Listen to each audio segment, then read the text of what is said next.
भगवान आपका भला करे। बाबा ये लीजिए चावल। अल्लाह के नाम पे कुछ दे दो। अल्लाह आपके घर में खुशियां देगा और आपको शिफा देगा। लाइए। माँ जी कुछ खाने के लिए दे दीजिए, बहुत दिन से कुछ नहीं खाया, बहुत तेजी से भूख लगी है। देखिए पहले मैं यहाँ पे आया हूँ तो ये चावल आप मुझे दीजिए। देखिए पहले आने से कुछ नहीं होता। मैंने आपको बोला ना कि अल्लाह आपकी दुआ पूरी करेगा। जो आपको चाहिए वो सब आपको देगा, आपके घर में खुशियां देगा। ये चावल आप मुझे दीजिए।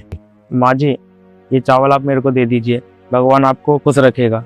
देखिए आप इसकी दुआ लेके क्या करेंगी, आप ये चावल मुझे दीजिए। हर एक पंडित को दान देना सबसे बड़ा दान होता है। मैं भगवान से प्रार्थना करूंगा वो आपके घर में किसी चीज की कोई कमी नहीं होने देंगे। दिन रात तरक्की होगी आपके घर में। लाइए। सही तो कह रहे हैं बाबा, अगर ये चावल मैं इन्हें दूंगी तो मुझे आशीर्वाद मिलेगा। ये तो वैसे भी अलग धर्म से है और इस भिखारी को देने से मुझे कुछ नहीं मिलने वाला। ये चावल मैं बाबा को दे देती हूँ। बाबा ये चावल मैं आपको देती हूँ। रुकिए, आप तो दान भी धर्म देखकर कर रहे हैं।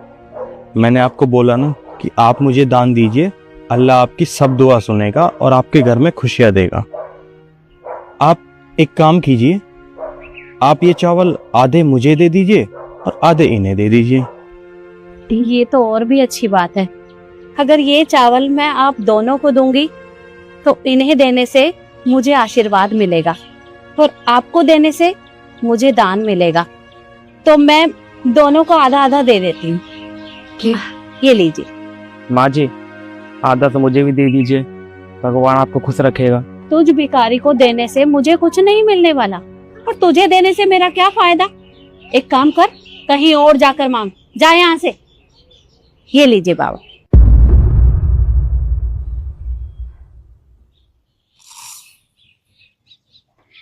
अब आप दोनों मुझे आशीर्वाद दीजिए और आप मुझे दुआ देना।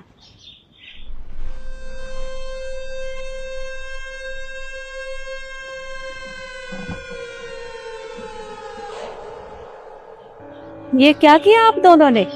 अरे मैंने आपको दान आधा आधा दिया था और आपने इसकी कटोरी में डाल दिया।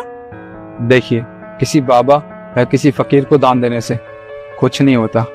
असली दान वो होता है जो किसी गरीब का पेट भरे। देखिए आप इनको, इन्होंने 2-3 दिन से कुछ भी नहीं खाया होगा। आपको पहला दान इनको देना चाहिए था। अरे हमारा क्या है, हम तो भिक्षा मांगने आए हैं। यहाँ नहीं तो किसी और घर चले जाएंगे, वो हमें कुछ ना कुछ खाने के लिए दे देंगे।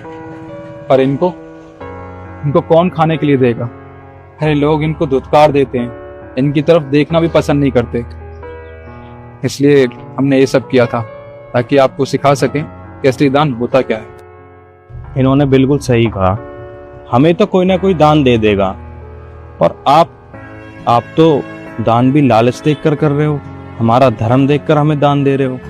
दान तो ऐसे करना चाहिए कि एक हाथ से दान करें और दूसरे हाथ को पता ना चले। बिल्कुल ठीक कहा इन्होंने। देखिए ऊपर वाले ने संसार तो बनाया है, इस संसार में कुछ लोग गरीब हैं और कुछ लोग अमीर हैं। और अमीर लोगों को ना हमेशा गरीबों की मदद करनी चाहिए, यह इंसानियत होती है। बाबा सही कहा आप दोनों ने। मैं तो क्या करने जा रही थी, मुझे ऐसा नहीं करना चाहिए था।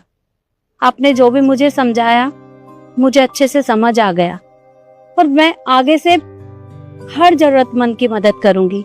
मुझे माफ कर देना। चलिए आपको ये बात समझ में आ गई, इतना ही काफी है। मैं भगवान से प्रार्थना करूंगा कि आपके घर में हमेशा तरक्की हो और अल्लाह आपको हमेशा खुश रखे।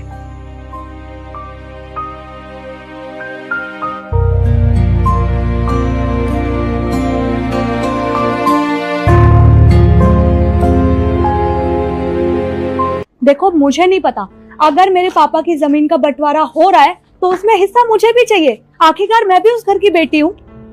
हाँ तो ठीक है, मैं आ रही हूँ, चलो। हाँ भाई, कहाँ जा रहे हो तुम लोग? देखिए ना इसे, इसके घर में दोनों भाइयों के बीच में जमीनों को लेके बंटवारा हो रहा है और ये कह रही है कि मैं भी अपना हिस्सा लेने जा रही हूँ वहाँ। हिस्सा लेने जा रही है? हाँ तो सही तो कह रही हूँ मैं। आप बताइए भैया, उस घर पे मेरा हक है कि नहीं है? मैं उस घर की बेटी हूँ, तो उन जमीनों पे मेरा भी हक है। आप एक बात बताइए, मेरे पापा के पास 150 बीघा जमीन है और मेरे दोनों भाई 75-75 बीघा जमीन ले रहे हैं। अरे अगर हम 3 भाई बहन है तो 50-50 बीघा जमीन आनी चाहिए ना हर हिस्से में, पर मुझे वो हिस्सा दे ही नहीं रहे, इसीलिए बस मैं अपना हक मांगने जा रही हूँ। तुम तो अपना हिस्सा लेने जा रही हो, और तू कहाँ जा रहा भाई? भैया वो रिद्धि जा रही है अपने मायके अपने भाइयों से अपना हिस्सा लेने, तो मैंने सोचा कि क्यों ना इसके साथ ही चल दूं। कम से कम 3-4 दिन तो लग जाएंगे ना इस काम में, तो 3-4 दिन में इसके साथ इसके मायके रह लूंगा। और तुमने इन्हें रोका नहीं? मैंने इन्हें समझाने की पूरी कोशिश की थी, पर ये है कि कुछ सुनते ही नहीं है। अरे मैंने इतना रोका कि तुम्हें घर जाने की कोई जरूरत नहीं है, तुम्हें क्यों हिस्सा लेना है, तुम्हारा जो कुछ भी है यहाँ पे है, यहाँ से लो। लेकिन नहीं, इन्होंने तो मेरी एक नहीं सुनी। पर भैया रोकना क्यों है? मैं कोई गलत काम थोड़ी करने जा रही हूँ, मैं अपने घर जा रही हूँ और अपना हक लेने जा रही हूँ। मुझे नहीं लगता मैं कुछ गलत कर रही हूँ। कौन से हक की बात कर रही हो तुम? कौन सा हक? अरे शादी के बाद बेटी का हक खत्म हो जाता है, और तुम्हें पता है कि बेटियों की कितनी जिम्मेदारियां होती हैं? तुमने आज तक कोई जिम्मेदारी निभाई है? अरे जब तुम्हारे माँ बाबूजी बीमार हुए थे तो तुम्हारे भाइयों ने उनका इलाज करवाया था, उन्होंने ही उनकी सेवा की थी। तुम तो बस उन्हें देखने के लिए जाया करती थी और दिन के दिन वापस आ जाया करती थी। और जब तुम्हारी शादी में उन्होंने इतना कर्ज लिया था तो वो भी तुम्हारे दोनों भाइयों ने चुकता किया था। तुमने तो उन्हें एक भी पैसा नहीं दिया था कि मेरी शादी में पैसे खर्च हुए हैं तो ये लीजिए मैं भी दे देती हूँ। लेकिन नहीं, आज तुम वहाँ हिस्सा मांगने के लिए जा रही हो। कौन से हक से? अरे तुम्हारा वहाँ कोई हक नहीं है। तो तुम मुझे एक बात बताओ, किस चीज की कमी है हमारे घर में? अरे सब कुछ तो है, लेकिन तुम्हें अपने हक की पड़ी है। क्या करोगी इतनी जमीन का? तुमने कभी खेतों में जाकर देखा है कि खेतों में क्या काम होता है, कैसे मेहनत की जाती है? अरे हमारी खुद की 500 बीघा जमीन है, तुम आज तक खेतों में नहीं गई हो, घर में रहती हो। तुम्हें नहीं पता कि खेतों में कौन लोग कितनी मेहनत से काम करते हैं, लेकिन तुम्हें जमीन में अपना हिस्सा चाहिए। क्या करोगी? बेचोगी ना, और बेचकर तुम पैसे लेकर आओगी। पर पैसों की जरूरत ही क्यों है तुम्हें? अगर तुम्हें अपना हिस्सा चाहिए तो इस घर में मांगो। अरे यहाँ तुम्हारा हक बनता है, और यहाँ अगर तुम अपना हक मांगोगी तो हमें भी अच्छा लगेगा। अरे मैं खुशी खुशी तुम्हें तुम्हारा हक दूंगी। एक काम करते हैं, कल कोर्ट चलते हैं। अगर तुम्हें बंटवारा करना है ना तो मैं कल तुम दोनों का बंटवारा कर दूंगी। आधा हिस्सा तुम रख लेना, आधा हिस्सा कृष्ण ले लेगा। ठीक रहेगा ना? हिस्सा ही चाहिए। अरे मैं दूंगी तुम्हें हिस्सा। लेकिन तुम एक बात सोचो, अगर तुम अपने भाइयों से वहां हिस्सा मांगने के लिए जाओगी तो क्या अच्छा लगेगा? अरे गांव समाज वाले थूकेंगे तुम्हारे मुंह पर कि उनकी बेटी आई थी और अपना हिस्सा लेकर चली गई। और अगर मान लिया कि तुमने वहां से अपना हिस्सा ले लिया तो तुमने कभी सोचा है कि तुम्हारा मायका खत्म हो जाएगा? अरे भाइयों की जरूरत कब नहीं होती? भाइयों की जरूरत हर समय होती है। घर में कोई शादी हो, फंक्शन हो, कब जरूरत नहीं पड़ती? अरे उनसे पूछो जिनके भाई नहीं होते, वे अपने भाइयों को कितना याद करती हैं। और तुम्हारे तो 2-2 भाई हैं।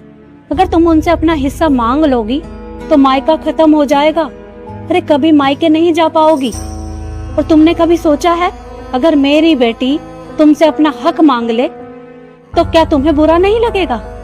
ठीक ऐसे ही तुम्हारे भाइयों को भी बुरा लगेगा। और फिर भी अगर वो तुम्हें हिस्सा दे देते हैं तो क्या करोगे उस पैसे का? अरे उनकी आत्माएं दुखेंगी, पूरी जिंदगी तुम्हें कोसते रहेंगे। और अगर मान लिया कि उस पैसे को तुम हमारे घर में ले आई, भगवान ना करे कल को तुम्हें किसी को कुछ हो गया, या हमारे पास जो भी कुछ है भगवान का दिया हुआ सब कुछ खत्म हो गया, तो क्या रहेगा हमारे पास? अरे भगवान ने तुम्हें जितना दिया है उतने में सब्र करो।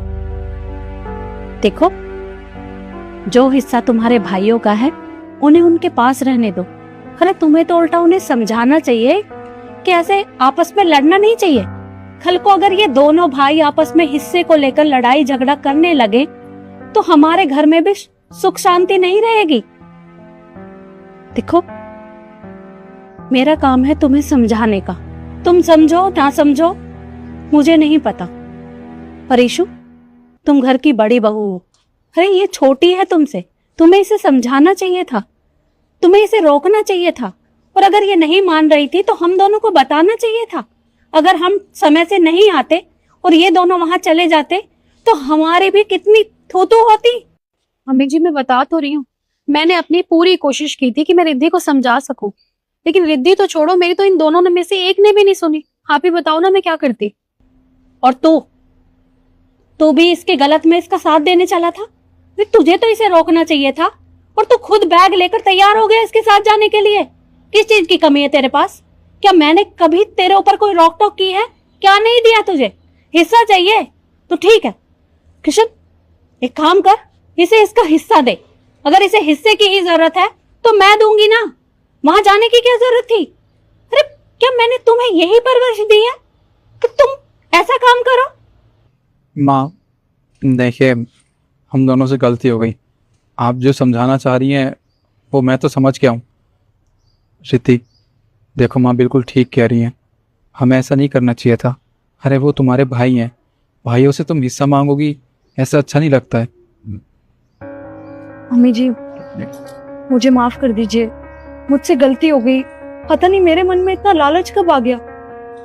मैं अपने मायके जा रही थी अपना हिस्सा मांगने, शर्म आनी चाहिए मुझे। प्लीज मम्मी जी माफ कर दीजिए। और हाँ, अगर मेरे भाइयों का फोन भी आएगा ना तो भी नहीं जाऊंगी मैं वहां। देखो बेटा, तुम माफी मत मांगो। अच्छी बात है कि तुम्हें मेरी बात समझ में आ गई। और देखो, ऐसे लड़कियां हिस्सा मांगती हुई अच्छी नहीं लगती। और अगर तुम दोनों तैयार हो ही गए हो तो जाओ वहां, लेकिन जाकर अपने भाइयों को समझाना कि आपस में लड़ाई झगड़ा करना अच्छी बात नहीं है।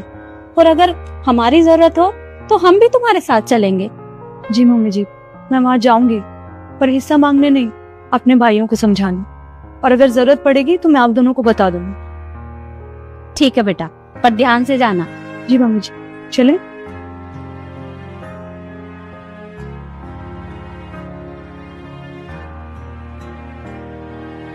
किशन बेटा, मैंने सही तो किया ना?